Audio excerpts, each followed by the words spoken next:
అందరికీ నమస్కారం అండి. Welcome to my Vijaya Telugu channel. ఈరోజు మనం మన ఛానల్లో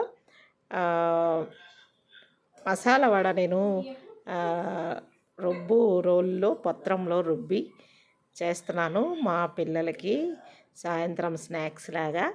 ఈరోజు స్కూల్ నుండి త్వరగా వచ్చేసాను, అందుకే పిల్లలకి ఈవినింగ్ స్నాక్స్ తింటారని చేస్తున్నాను. ఎలా ప్రిపేర్ చేస్తున్నానో చూడండి. పచ్చెనగపప్పుని ఒక 2 అవర్స్ నానబెట్టాను. నానబెట్టి ఇలా కచ్చపచ్చగా ఈ రోట్లో రుబ్బుతూ ఉన్నాను. ఇలా రుబ్బి చేసిన అవి ఏవైనా సరే పదార్థాలు భలే టేస్ట్గా ఉంటాయండి.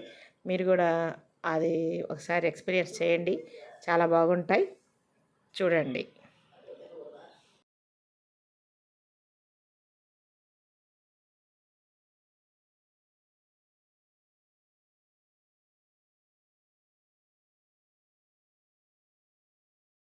దానిలో నేను కొంచెం ధనియాలు, కొంచెం లవంగ, కొద్దిగా దాల్చిని వేసి రుబ్బాను. సాల్ట్ వేసాను. అలాగే కరివేపాకు, కొత్తిమీర కొద్దిగా సన్నగా తరిగి అందులో వేసుకోవాలి. అంటే మనము పప్పుని కచ్చపచ్చగా రుబ్బుకోవాలన్నమాట. మసాలా వడ కాబట్టి కొంచెం పలుకుగా ఉంటే బాగుంటుంది, టేస్ట్ చాలా బాగుంటుంది. మరి పప్పులుగా ఏమి వేయాల్సిన అవసరం లేదు, కొద్దిగా నలిగితే చాలు. కొంతమంది పప్పులు పక్కన తీసి వేస్తారు క్రిస్పీ కోసం, కానీ మనం రోట్లో రుబ్బుతున్నాం కాబట్టి క్రిస్పీగానే ఉంటుంది. ఇప్పుడు నేను కొద్దిగా కరివేపాకు, కొద్దిగా కొత్తిమీర కట్ చేసి నైఫ్తో సన్నగా వేస్తున్నాను. చూడండి, బయట కూర్చొని అదంతా ప్రిపేర్ చేసుకుంటున్నాను రోలు దగ్గరే. ఓకే, నేను పాత్రలోకి రుబ్బినది తీసుకొని అందులో కలుపుతూ ఉన్నాను. మొత్తం ఒకేసారి అయిపోయిన తర్వాత స్టవ్ దగ్గరికి వెళ్దాంలే అని చెప్పి అక్కడే కూర్చొని నేను దాన్ని ప్రిపేర్ చేసుకుంటూ ఉన్నాను. చూడండి, చాలా బాగుంటుంది స్నాక్స్ ఈవినింగ్ టైంలో. కొద్దిగా మనము ఏమైనా ఫ్రెష్గా చేసుకొని తింటే బాగుంటుంది. బయట దొరికే వాటికన్నా మంచి నూనె అవి వేసుకొని మనం తింటే పర్వాలేదు, ఇబ్బంది లేదు. ఎప్పుడైనా ఆయిల్ ఫుడ్ తీసుకోవచ్చు. మరీ తీసుకోకుండా ఖచ్చితంగా పథ్యం చేస్తే ఏమీ ఎంజాయ్మెంట్ ఏమి ఉండదు లైఫ్. కాబట్టి అప్పుడప్పుడు ఇలా స్వయంగా చేసుకొని తినడం మంచిది. ఆరోగ్యకరమైన పదార్థాలు ఇంట్లో వండుకొని తింటే ఇబ్బంది ఏమీ లేదు. ఎందుకంటే మనం బాగా వర్క్ చేస్తున్నాం కాబట్టి భయపడాల్సిన అవసరం లేదు. హ్యాపీగా చేసుకోండి, ఇలాగే ప్రాసెస్లో చేసుకోండి, తినండి. ఎలా ఉందో ఆ రుబ్బు రోల్లో రుబ్బినటువంటి పప్పుతో టేస్ట్ ఎలా ఉందో నాకు కామెంట్ చేయండి. ఖచ్చితంగా అయితే సూపర్గా ఉంటుంది. కాబట్టి మీరు అలా ప్రిపేర్ చేసుకొని తినండి, బాగుంటుంది. ఇప్పుడు నేను ఇందులోకి ఆనియను సన్నగా తరిగి కట్ చేసుకుంటున్నాను. నేను చాపింగ్ బోర్డు కంటే కూడా చేత్తో సన్నగా తరగగలను. నైపుణ్యం, స్కిల్ ఉందన్నమాట నాకు ఆనియన్ తరగడంలో, కూరగాయలు తరగడంలో. చేత్తోనే తరిగేసేస్తాను నేను. అలా పెద్ద ఆనియన్ తీసుకొని సన్నగా తరుగుతూ చూడండి, పెద్ద ఆనియన్ తీసుకున్నా.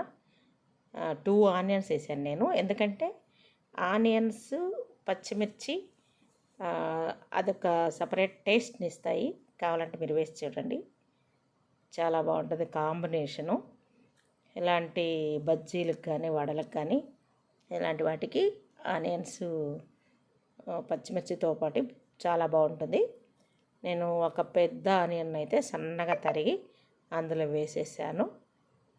ఇప్పుడు చూడండి, కలర్ఫుల్గా చాలా బాగుంది కదా. గ్రీన్ కొత్తిమీర, వైట్ ఆనియను కలిపి చాలా బాగుంది. ఆనియన్ కలర్లో తెల్లగా బాగుంది. తర్వాత ఇప్పుడు నేను మరొక ఆనియన్ కూడా వేస్తున్నాను. చూడండి, ఆనియన్ నేను చాలా సింపుల్గా నైస్గా కట్ చేస్తాను, చేతిలోనే కట్ చేసేస్తాను. సన్నగా చిన్న ముక్కలు వస్తాయి. ఇలాగా నేను కట్ చేస్తున్నట్టు మీరు చేస్తే చిన్న ముక్కలు వస్తాయి ఈజీగా. చూడండి, బాగుంటుంది. నైపుణ్యం అన్నమాట అది. ఆ నైఫ్ చాలా షార్ప్ అన్నమాట అది నా చేతిలో ఉండేది. దాన్ని జాగ్రత్తగా మనము చేతులు తెగకుండా కట్ చేయాలి. అలాగే నేను కట్ చేస్తాను. త్వరగా అయిపోద్ది పని నాకు. తొందరగా చేసుకోవాలి కదా స్కూల్కి వెళ్ళేటప్పుడు. అందువల్ల నేను ఇలాగా ఫీట్లు చేస్తానన్నమాట. సర్కస్ ఫీట్లు లాగా అయిపోయింది. నేను ఆనియన్ తరిగేసేసాను. ఇప్పుడు పచ్చిమిర్చి మనకి కారం ఎంత కావాలనుకుంటే అంత, ఒక 3 or 4 అలా. నేనైతే చిన్నవి కాబట్టి నేను ఒక 4 దాకా వేసాను దాన్ని చిన్నగా. అవి కూడా చిన్న పచ్చిమిర్చి కాబట్టి సన్నగా తరిగి వేసేసాను. పచ్చిమిర్చి, సాల్టు, ఆనియను, కరివేపాకు వేస్తే చాలా బాగుంటాయి ఈ వడలు, బజ్జీలు లాంటివి. బజ్జీలు చేసేటప్పుడైతే కొంచెం సోడా ఉప్పేసి కొద్దిసేపు నానబెట్టేస్తే సూపర్గా పొంగుతుంది, భలే బాగుంటుంది. అందులో కొంచెం మన రైస్ ఫ్లోర్ వేయాలి బజ్జీల పిండిలో అయితే బాగుంటుంది. చూడండి, ఇప్పుడు నేను పచ్చిమిర్చి కూడా వేసేసాను, అయిపోయింది. ఇప్పుడు నేను ప్రాసెస్ మొదలు పెడతాను. కాల్చడమే ఇంకా రెడీగా. నేను స్టవ్ దగ్గరికి వెళ్ళిపోతున్నాను, చూడండి. ఓకే అండి, మసాలా వడ కలుపుతూ ఉన్నాను. దీని నుంచి వెళ్తుంది. ఓకే, మనము రొట్టెలు రుబ్బేటప్పుడు ఉప్పు, ధనియాలు, లవంగాలు, దాల్చిని అన్నీ వేసి రుబ్బేస్తాం పప్పులోనే, పప్పుతోటే. అలాగే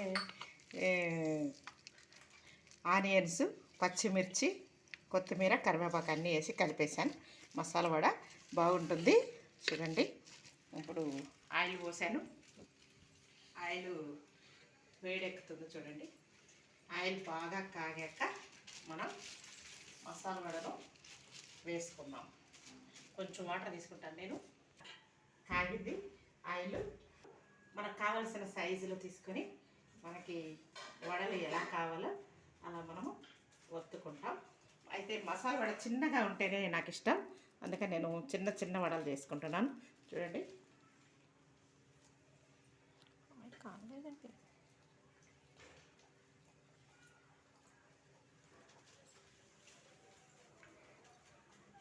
ఇందులో సోడా సాల్ట్ కూడా వేసుకుంటే బాగుంటుంది. నేనైతే వేయలేదు. ఓకే, పెద్ద పాప వచ్చింది ఆషాఢ మాసానికి.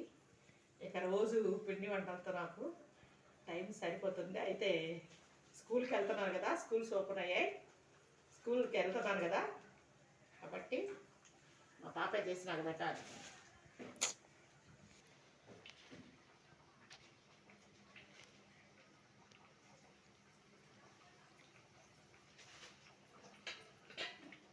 ఓకే, పచ్చిశనగపప్పు మసాలా వడ.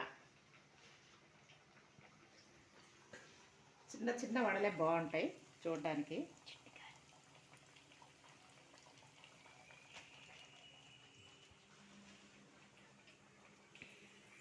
స్కూల్లో నా ఫ్రెండ్ ఉండేది, హిందీ మేడం అని. ఆమె వీక్లో one time are 1 or 2 times చేసుకొని వచ్చేది మసాలా వడలు. భలే టేస్ట్గా చేస్తుంది మేడము. నా కోసం కూడా తెచ్చేది పాపం స్కూల్కి. ఇప్పుడు మేమిద్దరం విడిపోయాం, వేరే స్కూల్స్ అయిపోయాం. ఓకే అండి, చూడండి బాగా ఎర్రగా కాలిపోయి మసాలా వడ. తీసుకో,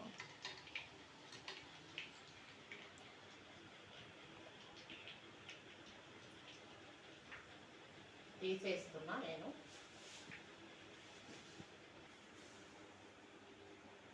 ఓకే, సలవడ చేశాను.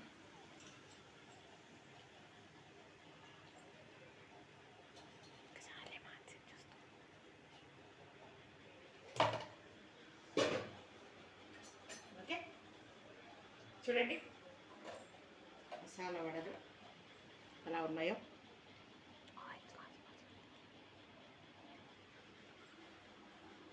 ఓకే, వేడి మసాలా వడ చేసుకోండి.